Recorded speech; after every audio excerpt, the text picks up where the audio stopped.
19th century Modena, Italy. Deep in the heart of the country, we see the seeds of something that would far surpass anything that has ever come out of Italy or be formed in the world of motorsport and luxury cars. Ferrari.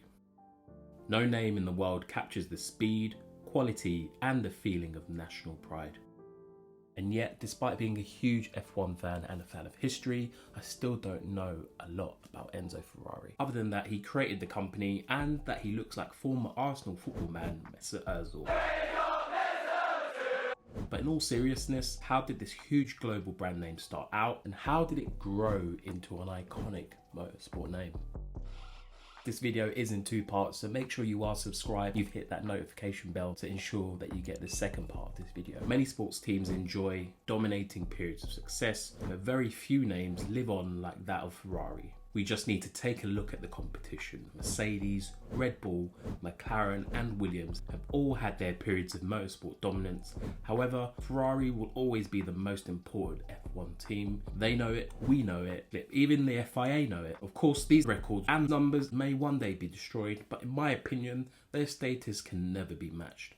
Ferrari is F1.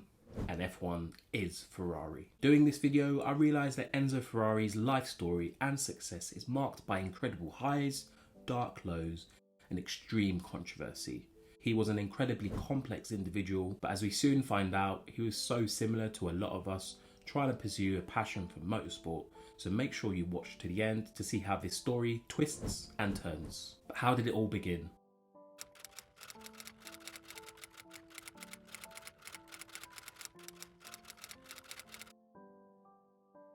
So let's throw it back. The year is 1898. Motorsport vehicles that decade were in their infancy of development. They were being powered by steam rather than petrol. Things were so early in terms of motorsport. If you look at the records of racing, you get some familiar names, some not so familiar names, and some race results where all records of who won have actually been lost. And in the name of tradition, I'm going to blame it all on the FIA for that blunder. So let's just make this record look a little bit better. Most importantly, in 1898, Enzo Anselmo Giuseppe Maria Ferrari was born. He also had many other names which he picked up over the course of his life, also known as Il Drake, Il Commendatore, L'Ingegnere, Il Grande Vecchio. We'll go on later to discuss why he got these names, so make sure you stay tuned. Enzo was born in Modena, Italy to Alfredo Ferrari, who ran a carpentry business, and Adalgisa Bispini, and believe it or not, from birth he was already basically royalty, because like Queen Lizzie here in the UK, he actually has two birthdays. He was born on February the 18th, however, his birth was not recorded until the 20th of February that same year. At the time of his birth, a heavy snowstorm had fallen over Modena, preventing his father from reporting his birth to the local registry office. As a result, Enzo's birth date was pushed 2 days ahead due to this delay in the report. Either way, little did we know that this would be the birth of someone that would go on to shape the modern world beyond motorsport even after his passing.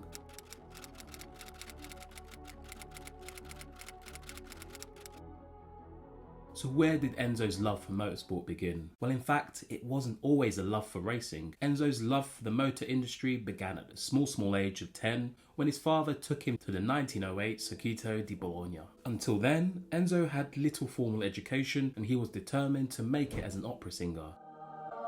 So like many young children, Enzo dreamed of being a star. Back in those days, a top opera singer would have been that guy. And I'm guessing that's where Il Drake came from. Well, actually, breaking down all the names across his lifetime, Il Commendatore, which literally means commander, Il Drake, which is kind of disputed in terms of its origin. Some say it comes from Sir Francis Drake because of his fighting qualities. Some say it comes from the roots of Drago and dragon, as Drake also means dragon and serpent in English. L'Ingegnere, which translates as the engineer. Il Grande Vecchio, translating to the great old man. Going back to his childhood though, his dreams of becoming a star didn't last long. The sudden death of his father and his elder brother in 1916 to the Italian flu forced him to take the responsibility of providing for his family. So he grew up in a flu pandemic, very similar to all of us. His family's carpentry business was struggling to pick up. Eventually, it had to shut down. Following on from that, Enzo Ferrari left school to work as an instructor for Modena's fire service workshop. He would later join the Italian army in 1917, serving in the 3rd Alpine Artillery Division before coming down with a severe flu in 1918, forcing his honourable discharge at the age of 20. Now, make sure you take note here. At this point, Enzo had a pretty tough start to life. He had lived through his own pandemic, just like many of us. He's lost 2 role models in his dad and his brother. I feel like he would have grown up like a lot of us, having that feeling that something was missing and that we needed to go out into the world to find it. There was this huge gap in his life for his family and himself. This meant he really had to step up. As Enzo makes his way through his early life with a desire to be the man of the house, he decided to try and get into motorsport. Initially, it's rumoured that Enzo was actually rejected by Fiat in Turin. He then met a man called Giovanni. This allowed him to get his foot in the door to the motoring world, the thing that he'd been craving for so long.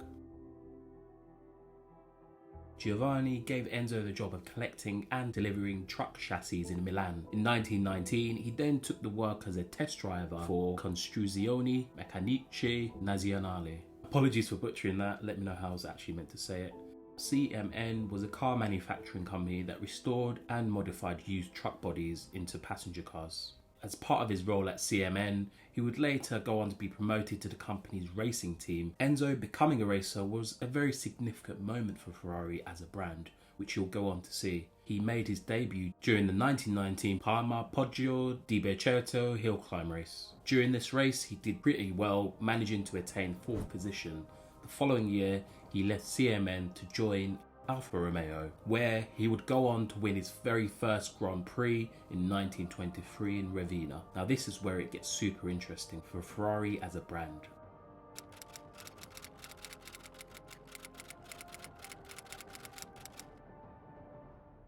After winning this race very significantly, Ferrari met with the parents of Francesco Baracca. But who was this man? He was Italy's top fighter pilot of World War I.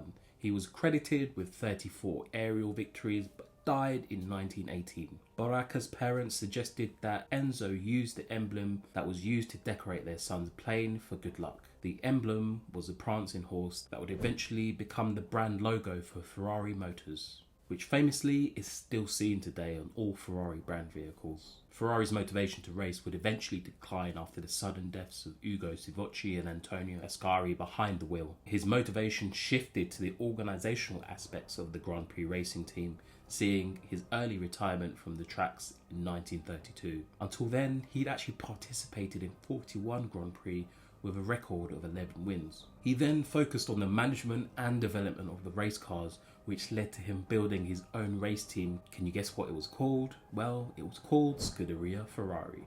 This team was in the Alfa Romeo company and it went on to be extremely successful.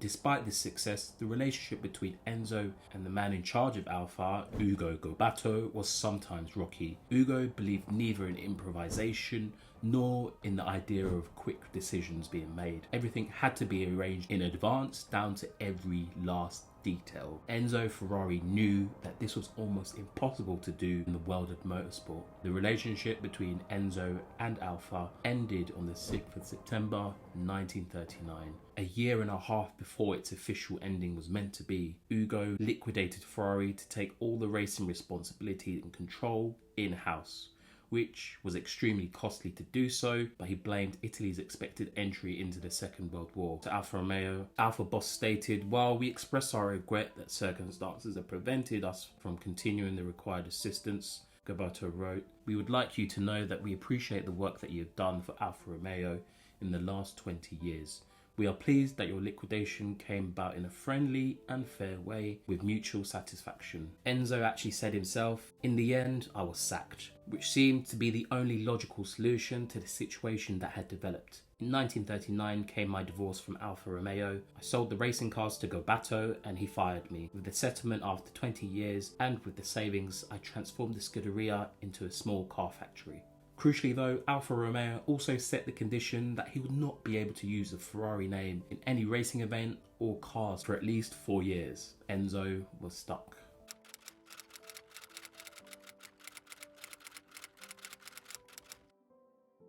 Despite this 4-year rule, Enzo established a factory which was called Auto Avio Costruzioni AAC in Modena, and funnily enough, this independent factory focused on developing racing cars. However, the outbreak of the Second World War shifted the company's focus to manufacturing aircraft parts and machine tools for the Italian government. His factory grew into a huge success with a 160-man workforce specialised in creating components and reduction gears for the war. The period of war saw AAC develop a pool of talented craftsmen and the necessary resources required to craft a car, which was so vital for the development of Ferrari later on. After the 4 years had passed, Ferrari would resume designing cars after the conclusion of the Second World War, and in March 1947 he launched the first official Ferrari. Ferrari's new car would finally bear his name. The Ferrari 125 Sport was one of a kind. It borrowed no designs from any other established manufacturers. This allowed it to garner enough attention to attract vital customers. The F125S was largely designed by Gioacchino Colombo and would go on to provide the base for all Ferrari future race cars. The car's body was supported by a tubular frame and boasted a V12 engine for racing. The car would score its first win later on that year at the Rome Grand Prix, followed by subsequent wins at the Mille Miglia in 1948, the 24-hour Le Mans race in 1949, and a British Grand Prix in 1951. The first F1 championship came for Ferrari in 1952 with driver Alberto Ascari. This win would be repeated a year later as well. To finance his racing endeavours in Formula 1, Ferrari knew that he needed large amounts of cash.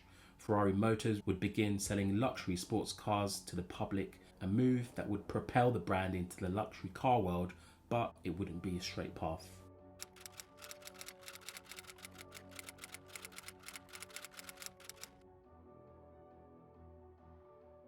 Faced with this immense success, life was not always a straight line for Enzo Ferrari.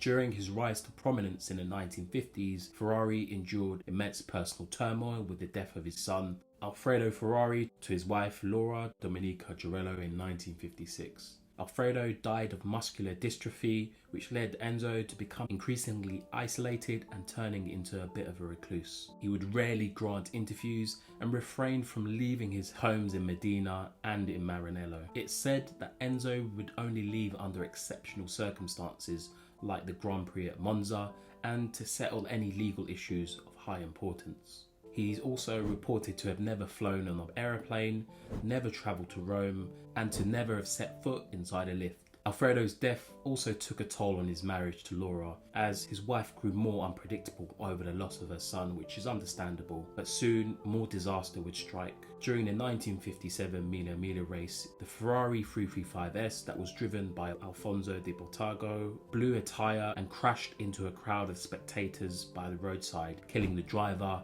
his co-driver, and 9 spectators. That sounds like an absolute disaster. Trying to imagine that happening nowadays at any kind of motorsport race. There would be an outcry for improved safety measures and an answer as to why this was allowed to happen. And among the 9 who died on that occasion, 5 of them were actually children, which is heartbreaking. Enzo and another individual would later be charged with manslaughter over the deceased, but the prosecution would later drop the charges, which is extremely lucky. During the 10-year period from 1955 to 1965, Enzo suffered a lot more tragedy. Enzo lost an additional 6 drivers in this period, which would have been a lot to handle. With this turmoil, things get a lot worse for Enzo, his workers, and the race team throughout the 60s. In part 2, we talk about uproar and protest in the Ferrari factory, financial issues, the battle for glory with Ford, and ultimately a power struggle within his own team for control. I really didn't think this video would be so juicy,